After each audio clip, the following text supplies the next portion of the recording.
উপস্থিত ছিলেন। সেখানে তিনি খুবই কষ্ট ব্যথিত হৃদয়ে সেটার বিরোধিতা করেছেন। এখন এত বছর যে সংসার করার পরে আপনার স্বামী আপনার যে নামে ডাকলো, এরপরে আপনি সংসার করবেন কিনা সেটা আমরা জানতে চাই। এরপরে যদি আপনি সংসার করেন, মনে করব আমিরের ওই বক্তব্য আপনি মেনে নিয়েছেন। সুতরাং এটা আপনি ভেবে দেখবেন। এখান থেকে কিছু দূর দূরেই আমাদের প্রিয় মোনামি ম্যাম,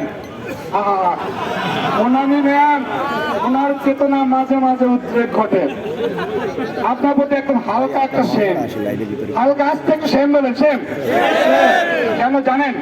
এই বিদ্যাপীঠে যারা শিক্ষকতা করে তাদেরকে আমরা জাতির বিবেক বলি।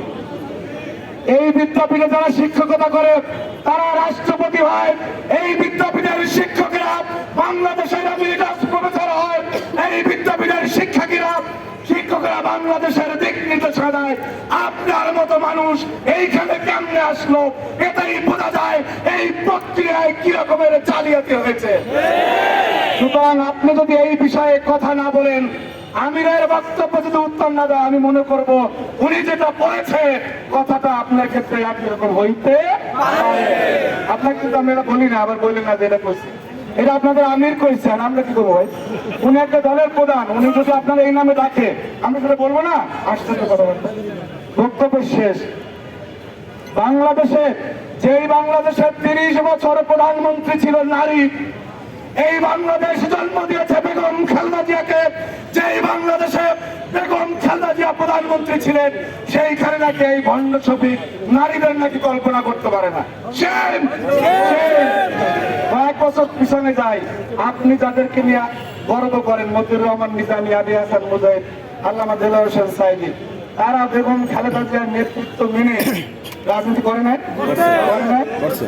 মন্ত্রিসভা সবাই ছিল না? ছিল। এত বৈপরীত্য কেন? আশ্চর্য। আমি মাঝে মধ্যে কনফিউজ হয়ে যাই, একটা লোক একটা দল এত ভণ্ড হয়ে গেল। আরে ভাই, প্রতারণাতে একটা লিমিট থাকে ভাই। নির্বাচন নিয়ে সকালে এক কথা, বিকালে এক কথা, গণভোট নিয়ে সকালে এক কথা, বিকালে এক কথা, সংস্কার নিয়ে এক এক সময় এক এক আলাপ। কালকে একটা ভিডিও ক্লিপ সামনে আসছে, দেখি বলে যে আমরা মানুষকে তীব্র আক্রমণ করে কথা বলি না। আবার আর এক জায়গায় যাই কইতেছে যে আপনার কি বলে দেবে, অস্তিত্ব থাকবে না গর্ত থেকে। মানে যখন যা ন্যূনতম একটা ওজন থাকা উচিত। বক্তব্য শেষ। যারা তারা আগামী প্রধানমন্ত্রী বানাইতে চান, আপনাদের মানসিক সমস্যা আছে। এই লোকটা সর্বোচ্চ ধর্ম প্রতিমন্ত্রী হইতে পারে, সেটা যদি বাংলাদেশে দেউলিয়া হয়ে যায়, সর্বোচ্চ ভাই আমার সহজের দ্বারা এটা আমার বিরোধিতা সমস্যা নাই।